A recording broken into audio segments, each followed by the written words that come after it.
Welcome to Dehamrita YouTube channel. Please subscribe, like and share. Hari Om friends, ನಮಸ್ತೆ. ನೋಡಿ, ಇವತ್ತು ಪಾಲಕ್ನ ದೋಸೆ ಮಾಡೋದು ಹೇಗೆ, ಹಾಗೆ ಮಸಾಲೆ ಹಾಕಿಬಿಟ್ಟು ಪಾಲಕ್ ದೋಸೆ ಮಾಡೋದು ಹೇಗೆ ಅಂತ ತೋರಿಸ್ತೀನಿ. ಈ ಆರೋಗ್ಯಕರವಾದ ದೋಸೆಯನ್ನು ಸೇವಿಸಿ ನಿಮ್ಮ ಆರೋಗ್ಯವನ್ನು ಚೆನ್ನಾಗಿ ಕಾಪಾಡ್ಕೊಳ್ಳಿ.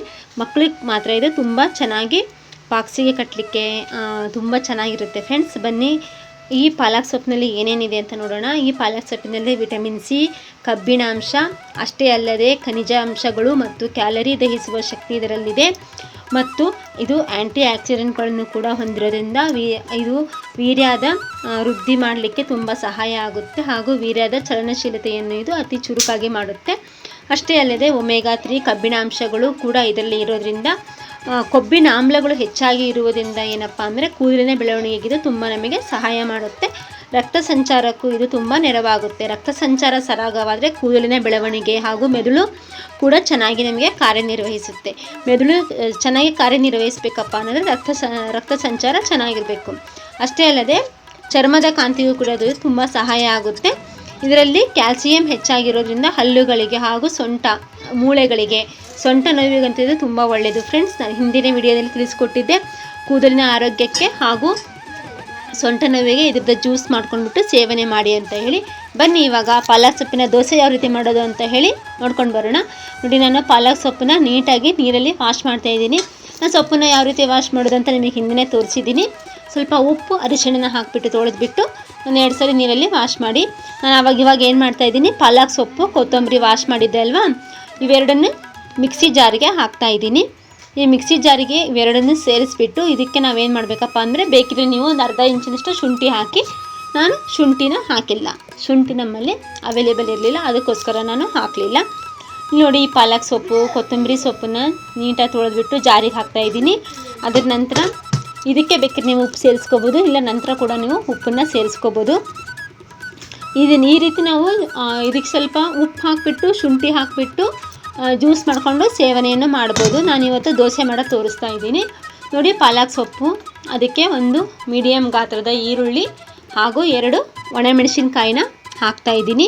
ನಿಮಗೆ ಬೇಕಿದ್ರೆ ಹಸಿಮೆಣಸಿನ್ಕಾಯಿನ ಹಾಕ್ಕೊಳ್ಳಿ. ನಾನು ಹಿಂದೆ ವಿಡಿಯೋದಲ್ಲಿ ತಿಳಿಸಿದ ಹಾಗೆ ಮನೆಯಲ್ಲಿ ಹಸಿಮೆಣಸಿನ್ಕಾಯಿ ತಿನ್ನೋ ಹಾಗಿಲ್ಲ. ಅಮ್ಮಂಗೆ ಆಪ್ರೇಷನ್ ಆದ ಕಾರಣಕ್ಕೆ ಹಸಿಮೆಣಸಿನಕಾಯಿ ನಾವು ತರ್ತಾನೆ ಇಲ್ಲ ಫ್ರೆಂಡ್ಸ್, ಅದಕ್ಕೋಸ್ಕರ ಒಣಮೆಣಸಿನ್ಕಾಯಿ ಹಾಕ್ತಾಯಿದ್ದೀನಿ. ಸ್ವಲ್ಪ ಗರಂ ಮಸಾಲ ಇದ್ರೆ ಹಾಕಿ, ಇಲ್ಲಾಂದರೆ ಜೀರಿಗೆ, ಆಮೇಲೆ ಧನಿಯಾ ಇದ್ದರೆ ಧನಿಯಾ ಹಾಕಿ, ಧನಿಯಾ ಪೌಡ್ರಿದ್ರು ಓಕೆ, ಧನಿಯಾ ಕಾಳಿದ್ರೆ ಧನಿಯಾ ಕಾಳು ಹಾಕಿ. ನೋಡಿ, ಇಷ್ಟು ಮಸಾಲೆ ಹಾಕ್ತಾಯಿದ್ದೀನಿ ನಾನು ಇವಾಗ. ಇದಕ್ಕೆ ಏನೇನು ಹಾಕಿದ್ದೀನಿ, ಕೊತ್ತಂಬರಿ, ಪಾಲಕು, ಕರಿಬೇವಿನ ಸೊಪ್ಪು ಇದ್ದರೆ ಶುಂಠಿ, ಆಮೇಲೆ 1-2 ಒಣಮೆಣಸಿನ್ಕಾಯಿ ಹಾಕಿದ್ದೀನಿ, ಒಂದು ಮೀಡಿಯಮ್ ಗಾತ್ರದ ಈರುಳ್ಳಿಯನ್ನು ಹೆಚ್ಚಾಕಿದ್ದೀನಿ. ಹಾಗೆ ಒಂದು ಸ್ವಲ್ಪ ಮಸಾಲೆ ಪೌಡರ್ ಹಾಕಿದ್ದೀನಿ. ಮಸಾಲೆ ಪೌಡರ್ ನಿಮ್ಮಲ್ಲಿ ಇರಲಿಲ್ಲ ಅಂದರೆ ನೀವು ಬೇಕಿದ್ರೆ ಕೊತ್ತಂಬರಿ ಕಾಳನ್ನು ಆ್ಯಡ್ ಮಾಡ್ಕೊಳ್ಳಿ. ಗರಂ ಮಸಾಲ ಪೌಡರು ಹಾಗೆ ರಸಂ ಪೌಡರು ಯಾವುದಾದ್ರೂ ಓಕೆ ಫ್ರೆಂಡ್ಸ್, ನಿಮ್ಮ ಟೇಸ್ಟಿಗೆ ತಕ್ಕಂಗೆ ನೀವು ಹಾಕ್ಕೊಳ್ಳಿ. ನೆಕ್ಸ್ಟ್ ಬಂದುಬಿಟ್ಟು ನಾನು ಅದಕ್ಕೆ ಏನು ಮಾಡ್ತಿದ್ದೀನಿ, ಜೀರಿಗೆ ಮತ್ತು ಹೆಚ್ಚಿಟ್ಟ ಕರಿಬೇವಿನ ಸೊಪ್ಪನ್ನು ಆ್ಯಡ್ ಮಾಡ್ತಾಯಿದ್ದೀನಿ. ಈ ರೀತಿ ಇದನ್ನು ಎಲ್ಲದನ್ನು ನೀಟಾಗಿ ಮಿಕ್ಸ್ ಮಾಡಬೇಕು ಫ್ರೆಂಡ್ಸ್. ಇವಾಗ ಇದಕ್ಕೆ ಮತ್ತೆ ರುಚಿಗೆ ತಕ್ಕಷ್ಟು ಉಪ್ಪನ್ನು ನಾನು ಕೊನೆಗೆ ಸೇರಿಸ್ತೀನಿ. ಬೇಕಿದ್ರೆ ಸ್ವಲ್ಪ ಅರಿಶಿನ ಪುಡಿ ಆಲ್ಮೋಸ್ಟ್ ಬೇಡ ಅನಿಸುತ್ತೆ, ನಾನು ಹಾಕಿಲ್ಲ. ಈ ರೀತಿ ನೀಟಾಗಿ ನೀವು ಮಿಕ್ಸ್ ಮಾಡ್ಕೊಳ್ಳಿ. ಸ್ಪೂನಲ್ಲಿ ಸರಿ ಆಗ್ತಾಯಿಲ್ಲ, ಮಿಕ್ಸರ್ ತೊಗೊಳ್ತೀನಿ. ನೋಡಿ, ನೀಟಾಗಿ ಈ ರೀತಿ ಮಿಕ್ಸ್ ಮಾಡಬೇಕು. ಇದು ಪೂರ್ತಿ ಹೊಂದ್ಕೋಬೇಕು. ಆ ಹಿಟ್ಟು, ದೋಸೆ ಹಿಟ್ಟು ಹಾಗೂ ಇದು ಪೂರ್ತಿ ಹೊಂದ್ಕೋಬೇಕು. ದೋಸೆ ಹಿಟ್ಟಿನ ಏನೇನು ಹಾಕಿದ್ದೆ ಅಂದರೆ, ಅಕ್ಕಿನ ಹಾಕಿರ್ತೀವಲ್ವ, ಅದ್ರ ಜೊತೆಗೆ ನಾನು ಕಡಲೆಬೇಳೆ ಹಾಗೆ ಮೆಂತೆ, ಉದ್ದಿನಬೇಳೆ ಹಾಕಿದ್ದೆ ಫ್ರೆಂಡ್ಸ್. ದೋಸೆಗೆ ಯಾವ ರೀತಿ ನಾನು ಹಾಕ್ತೀನಿ ಅನ್ನೋದನ್ನು ಹಿಂದಿನ ವಿಡಿಯೋದಲ್ಲಿ ಹಾಕಿದ್ದೀನಿ. ದೋಸೆಗೆ ಸಿರಿಧಾನ್ಯಗಳ ದೋಸೆ ಮಾಡೋದು ಹಾಕಿದ್ದೀನಿ, ಹಾಗೆ ರಾಗಿ ದೋಸೆ ಮಾಡೋದು ಹೇಗೆ ಅನ್ನೋದು ವಿಡಿಯೋನ ಹಾಕಿದ್ದೀನಿ. ನೋಡಿ, ರುಚಿಗೆ ತಕ್ಕಷ್ಟು ಉಪ್ಪು ಹಾಕ್ತಾಯಿದ್ದೀನಿ. ರಾಗಿ ದೋಸೆ ಯಾವ ರೀತಿ ಮಾಡೋದು ಅಂತ ತೋರಿಸಿದ್ದೀನಿ. ಹಾಗೆ ರಾಗಿ ದೋಸೆನೂ ಪಾಲಕ್ ಸೊಪ್ಪು, ಮೆಂತ್ಯ ಸೊಪ್ಪು ಹಾಗೂ ಸಬ್ಬಸಿಗೆ ಸೊಪ್ಪು ಹಾಕಿಬಿಟ್ಟು ರಾಗಿದ ಮಸಾಲ ದೋಸೆ ಯಾವ ರೀತಿ ಮಾಡೋದು ಅಂತಲೂ ತೋರಿಸಿದ್ದೀನಿ. ಈ ವಿಡಿಯೋದ ಜೊತೆಗೆ ನಾನು ಲಿಂಕ್ ಹಾಕಿರ್ತೀನಿ, ಇಲ್ಲ ಕೆಳಗಡೆ ಲಿಂಕ್ ಹಾಕ್ತೀನಿ, ಇಲ್ಲ ಲಾಸ್ಟ್ ಸ್ಕ್ರೀನಲ್ಲಿ ಸಿಗುತ್ತೆ ಫ್ರೆಂಡ್ಸ್. ನೋಡಿ, ಈ ರೀತಿ ನೀಟಾಗಿ ಮಿಕ್ಸ್ ಮಾಡ್ಕೊಳ್ಳಿ. ಮಿಕ್ಸ್ ಮಾಡಾದಮೇಲೆ ಇವಾಗ ಏನಿಲ್ಲ, ತವಾ ಮೇಲೆ ಹಾಕಿದರೆ ದೋಸೆ ರೆಡಿ. ಇವಾಗ ನೋಡಿ, ಉಳಿದಂತಹ ಪಾಲಕ್ ಸೊಪ್ಪು ಹಾಗೂ ಹರಿಬಿ ಸೊಪ್ಪನ್ನು ಏನು ಮಾಡ್ತಾಯಿದ್ದೀನಿ, ಜಸ್ಟ್ ಹಾಗೆ ತಳಿಸ್ಕೊಳ್ತೀವಿ.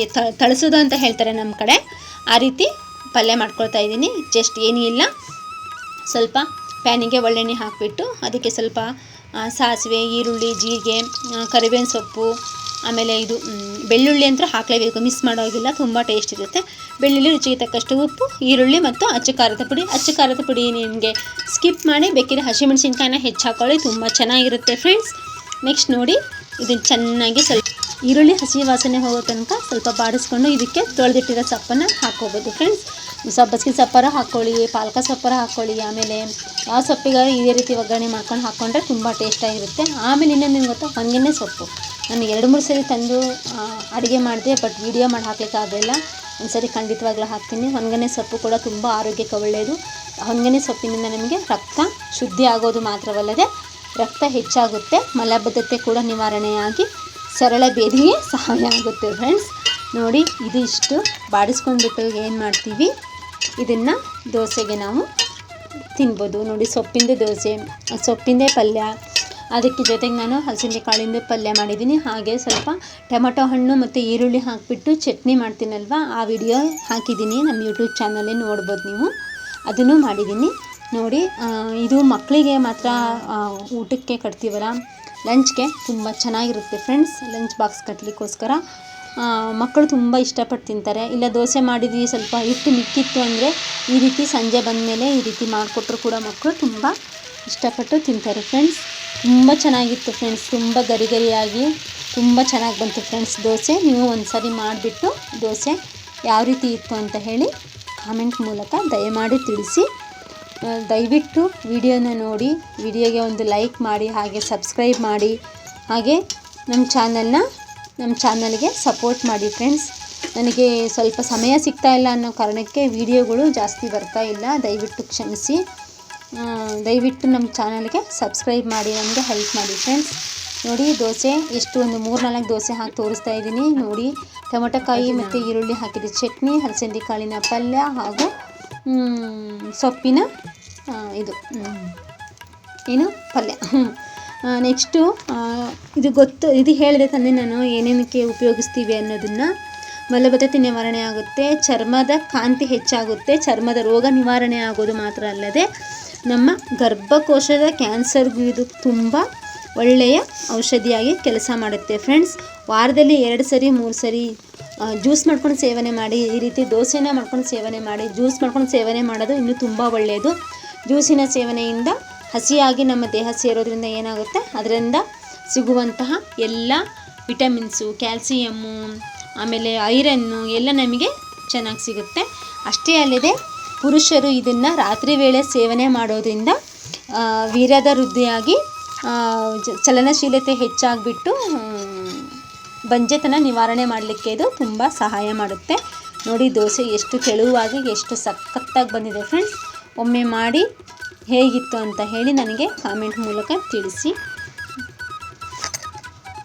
ಮತ್ತೆ ನೆಕ್ಸ್ಟ್ ವಿಡಿಯೋದಲ್ಲಿ ಸಿಗ್ತೀನಿ. Thank you so much friends. ಇದೇ ರೀತಿ ನೋಡಿ, ನಾನು 3 ಥರ ಅಥವಾ 4 ಥರದ ದೋಸೆನ ಮಾಡೋದು ವೀಡಿಯೋಸ್ ಹಾಕಿದ್ದೀನಿ. ದಯವಿಟ್ಟು ಆ ವಿಡಿಯೋನ ಒಂದು ಸರಿ ವಾಚ್ ಮಾಡಿ friends. Thank you so much.